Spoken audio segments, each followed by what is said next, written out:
storytelling? Do I like storytelling? I do. I think as long as the story benefits somebody else by telling it, and the person telling it is not just wanting to hear themselves talk, the story has a purpose, then that's great. So I was going to tell you this story, and I think the overall purpose of the story is humbleness, and I hope, to portray through each story that I'll tell you into the future is like having an overarching message about it and why I'm telling it. And so I hope that whoever's watching this video is taking away, like humbleness as the overall purpose of the video. But I was going to tell you this story when I was 18. Actually, I might have been 17. No, I was 18.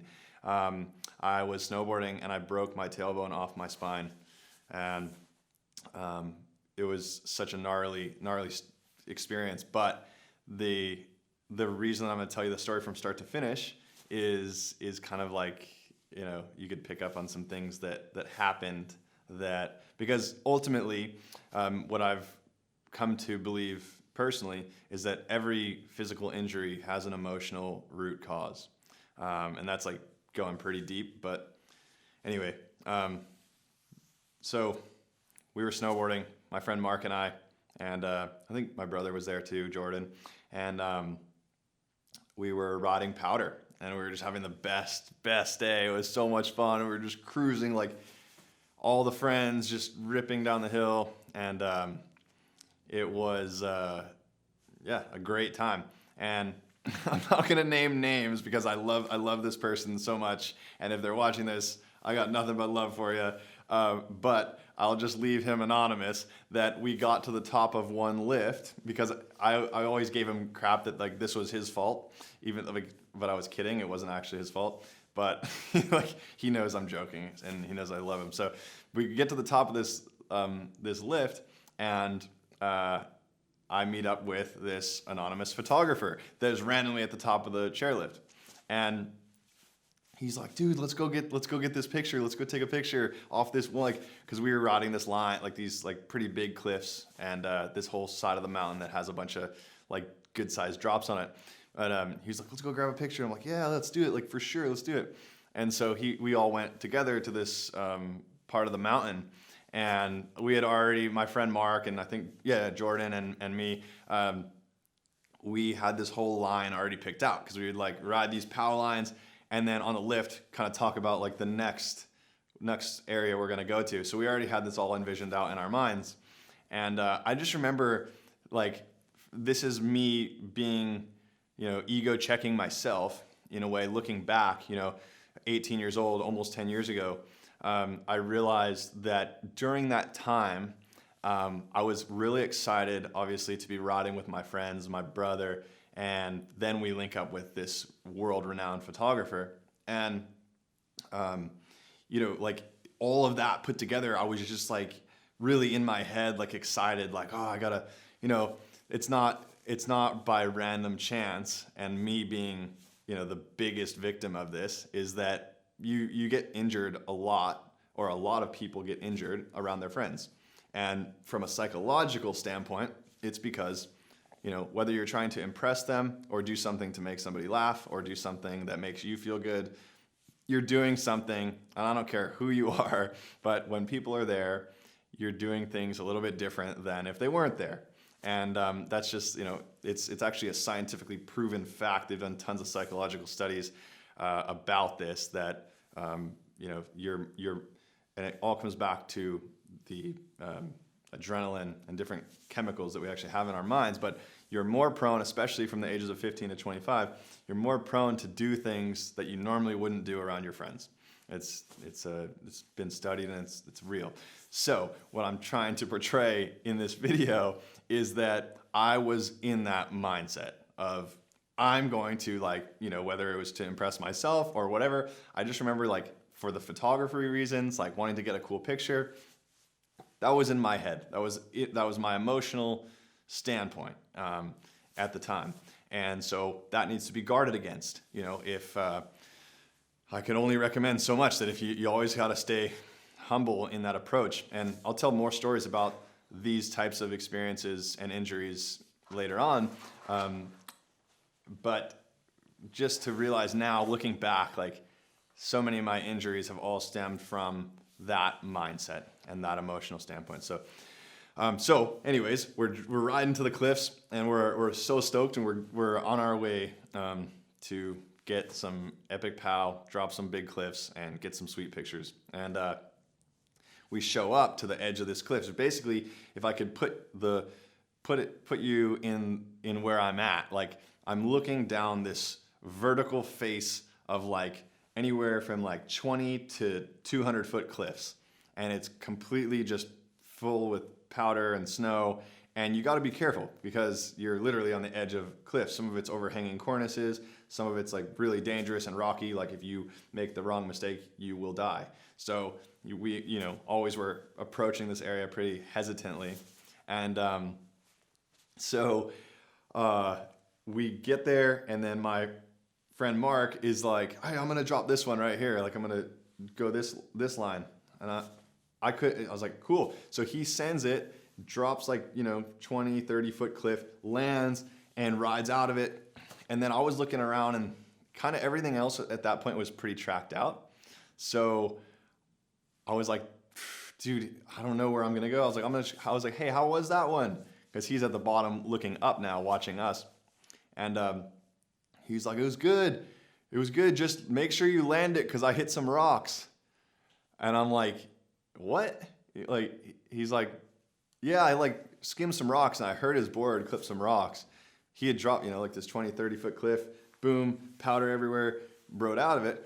I'm like, okay, but you hit rocks? And this is all happening within like 5 seconds. He's like, you're good, just make sure you land it. I'm like, cool. So photographer's set up, everyone's there waiting, and I'm like, well, I don't see any better lines, so I'm just gonna drop the same cliff that he did. So I drop the cliff, I'm in the air. As soon as I landed, which is referred to in like backcountry skiing, snowboarding, snowmobiling, whatever, is what's referred to as a bomb hole. And basically when someone lands off of something in the backcountry, it creates this huge divot in the snow. And it's not fun to land in if you're the second person, or if you go back up and hit it again. You're always trying to land in a different spot to have a fresh landing. So I landed directly in his bomb hole. Boom! And as soon as I hit his bomb hole, I just like exploded. But you got to think the landing is like really steep.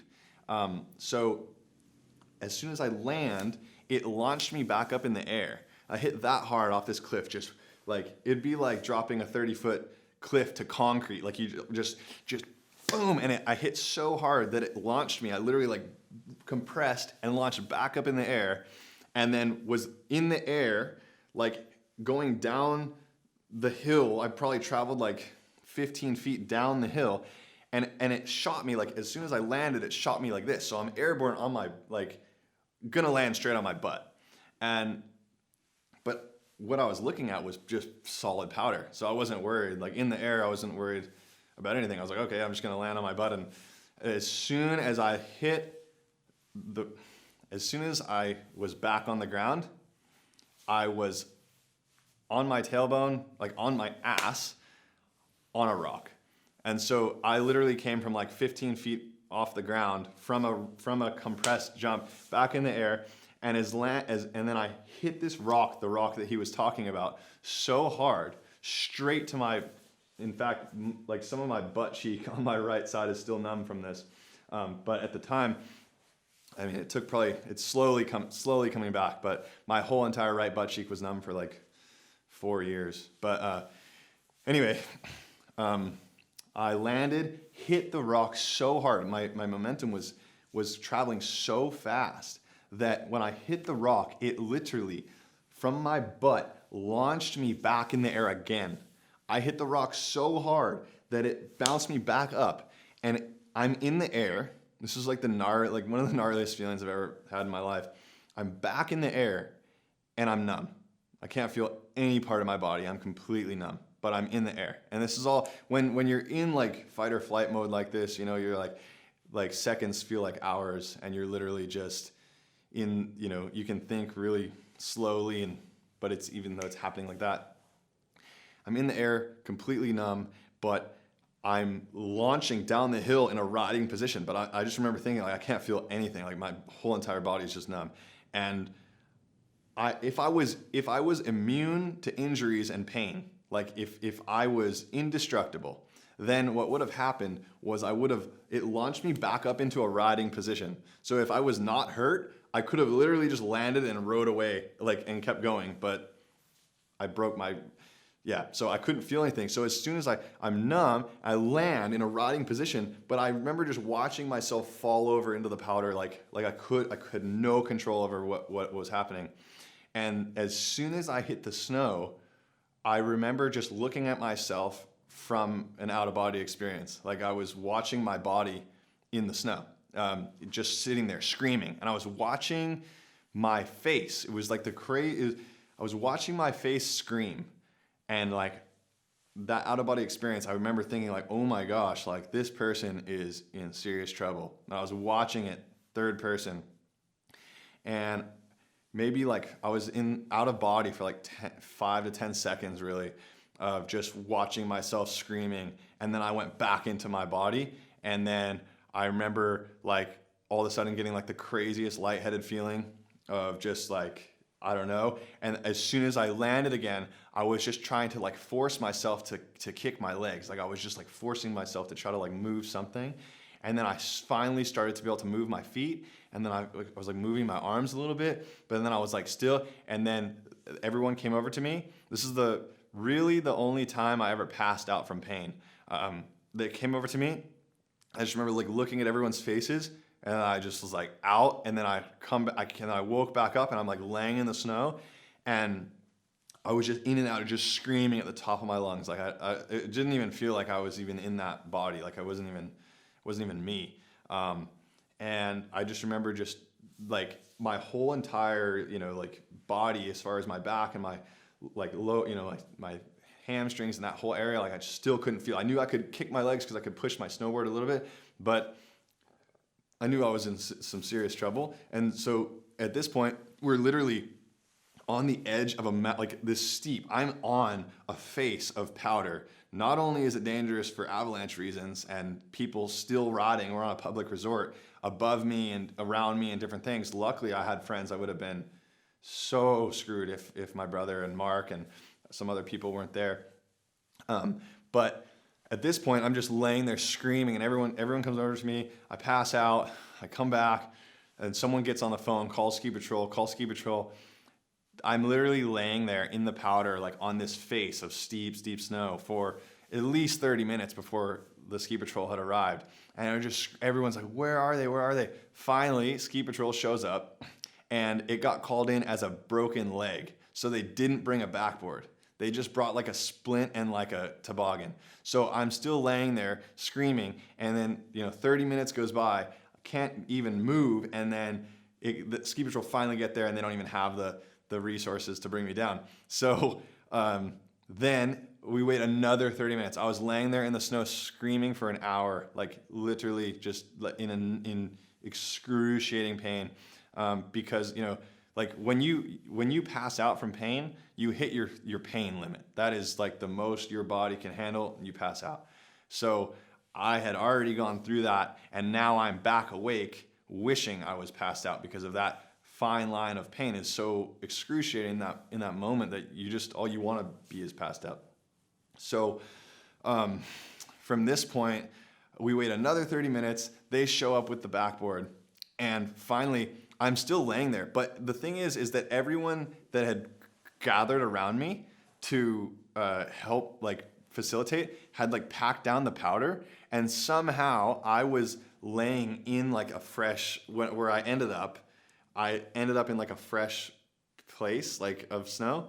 And so when everyone was starting to move and kind of get around me and different things, that snow started to shift, because I was just saying, like, don't move me, like, and so then I started to slide down the hill. The snow started to, like, give out, and you can think about later to tell you that my tailbone was broken sideways off of my spine, and to, like, feel that, like, I just felt like all the snow around me was just, like, giving out. I was, like, falling down the hill. It was, like, the most painful thing. finally they get the toboggan laid out, get the stretcher laid out. There's like 10 plus, 15 plus people helping at this point, random people coming around trying to just like get me on this thing. As soon as they start to try to move me, I'm screaming. They're trying to get the backboard in between the powder and me. And at this point, I'm just like, just screaming. They push me onto the backboard. I was trying to get on my stomach. I wanted them to lay me on my stomach because the pain that was happening in my back was so gnarly that it felt like I had it literally felt like my tailbone was sticking out of my butt. Like it was like, it literally was like, I could feel like my butt was so swollen that it felt like there was just like something sticking out. And it was like the most, so I was freaking out already, like just freaking out. They finally moved me onto the stretcher, and my friend Mark looks in the snow that I've been laying in for an hour, and then I just hear him whisper to the ski patrol. He goes, he's bleeding. And I heard him. I wish I wouldn't have heard him, but I heard him. I'm like, what did you just say? I'm bleeding? I thought my spine was sticking out of my butt. Like he's bleeding. So then they get me on the stretcher and they move me, and I look, and where I was laying, there's just a massive puddle of blood in the snow, just red on white. And I'm just like I just in that moment just was like, this is just got so much worse than I even thought that it was. And I'm freaking out, and they finally get me into the toboggan on the stretcher. They bring me down through so at this point the resort's tracked out, but there's no grooming done. Like if you ever like ride on a tracked out, like after all the powder's gone on a resort, it's bumpy, it's uncomfortable. Even just to ride down the hill, it's like there's a lot of just like turbulence in the snow. And literally, I was yelling at the guy. He's going like 1 mile an hour down the hill on the toboggan, and I'm screaming at him, slow down. He's like literally going like an ant. Like there was like, I think a ski patroller, another guy like walking next to him. I'm like, slow down. Like literally, like we were going so slow because every little bump was just like shaking my spine. Like it was so painful. And so finally, literally another 30 to 40 minutes later, we get to the bottom of the hill. The ambulance is waiting there for me. They load me into the ambulance, and I'm like, cut my pants off, like, and I look down, the guy had cut my pants off, and I look, and I'm completely covered in blood, like legs, everything, like just completely like drenched in blood from the thighs down. I just remember because I was naked laying there, and he's wiping me with this rag, and I like turn over, and I'm like, is it sticking out? And he's like rubbing just blood like trying to like wipe to see what's going on. And he's like wiping like the back of my like quads. And then I'm like looking back trying to like, but I can't even move really. And he's like, no, like, he's like, nothing's sticking out. And he's like, and he keeps like wiping away. This is still a miracle part of the story for me. I don't know, by the way, to add in, the rock that I hit I went back that summer to look at what it looked like. That rock was a literally perfect point. Literally like a cone-shaped rock that went straight up my butt, like straight to my tailbone. Like the rock could not have been more perfectly shaped to break someone's tailbone. Like it was like so the only thing that I can think of, because when I went back that summer, and let me just go back to the ambulance part. He's wiping away the blood, and he's like, no, there's just like this incision, and the incision is literally like, he's like, you missed your butthole by like half an inch. It is literally, but and he's like, there's just deep incision. I'm like, what? Like, so I went back to the place that it happened that summer. There was a tree branch that had grown off the rock, and it was like this sharp tree branch. That has to be the only thing that happened. So literally, this tree branch missed impaling me up you know where by half an inch. And at the same time, so like nothing's sticking out. There's no compound fractures. Nothing's like sticking. I'm like, okay, get to the hospital. I'm not sure if anybody's aware, I'm sure there's different methods depending on the severity of it. But when we got the x-ray, my tailbone was literally broken up Like, I don't think I still have the x-ray, or else I'd put it in the video, but it was literally like up, off completely. So the way that they do surgery is they stick their fingers up there, because that's the easiest way to do it. So this lady with a live x-ray broke back. This was actually a couple weeks after the initial, however long I stayed in the hospital. And she broke back with her fingers, watching it on the live x-ray, broke off the tailbone from where it was and pushed it back into position to hopefully heal back to my spine. And then it was the craziest thing. When she was doing that, they like, I could feel my whole entire spine moving. Like, she was like maneuvering it with her hand through my, butt. Did they numb you at all during this? No, she just had like because I don't use pain pills. I don't use none of that stuff. Like, ever since, I think maybe that was my last injury that I did. But I only used like Percocet or whatever that. So they gave you something to help alleviate it a little bit, for the most part. But here's the thing with pain pills. This is the reason that I learned that the hard way. Pain pills constipate you, and so when you're dealing with an injury like that, there's enough going on already that is, so. Then I, ate meals. I remember in the hospital eating quite a lot of food, and then the nurse is like, hey, that has to come out, and I didn't realize, like, oh wow, like, yeah, that's right where my injury, okay. And that was an excruciating experience all in itself, of having to figure out how to go to the bathroom with that. It's just horrible. But anyway, I got really lucky, and a few weeks later, they had broken it back. I could feel the live x-ray. It took 2 tries, didn't get it the first try. So she tried to do what she tried to do, didn't work. So I had to go back a week later, and then she re-broke it to the best of its ability for it to heal, put it back into the place that it's been. And I literally laid down flat on my back, or on my stomach, for like 2 or 3 months.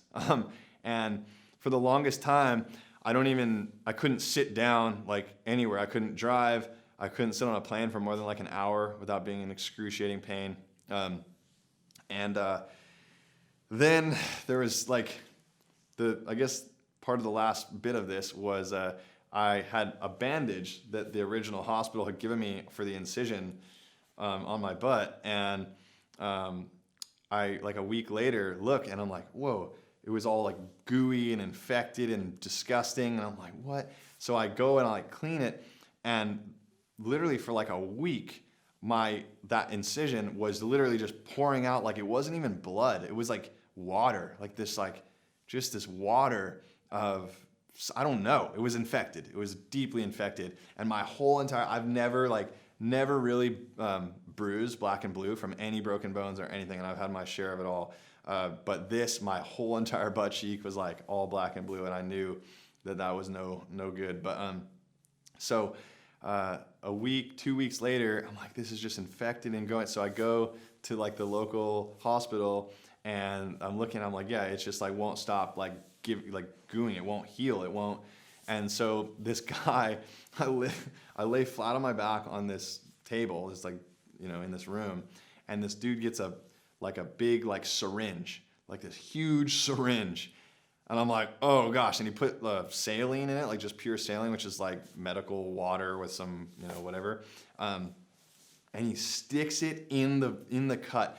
So the cut, like the incision, or it's literally like, he's like, this thing is so deep. Like the stick had literally gone like 2 or 3 inches into my butt cheek. Like, and it missed my hole by like that much. So, he sticks it in and like just shoots this whole thing of saline, like this, like I'm talking a lot of it, and just shoots it in there. And it was like the weirdest feeling. And all of a sudden I'm on my back on this table. I look back, this guy, this is like, can't make this up.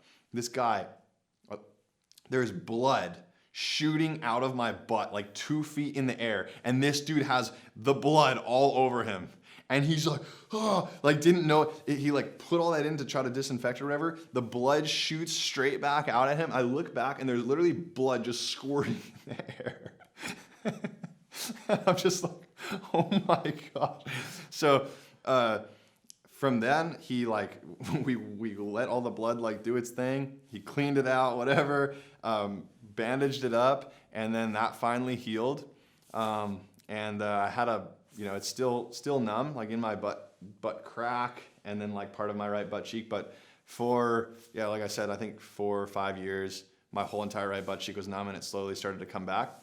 And then I was dealing with some of the like the itches that like it's itching inside, but you can't feel it, so it's freaking, and it's like it's really really painful.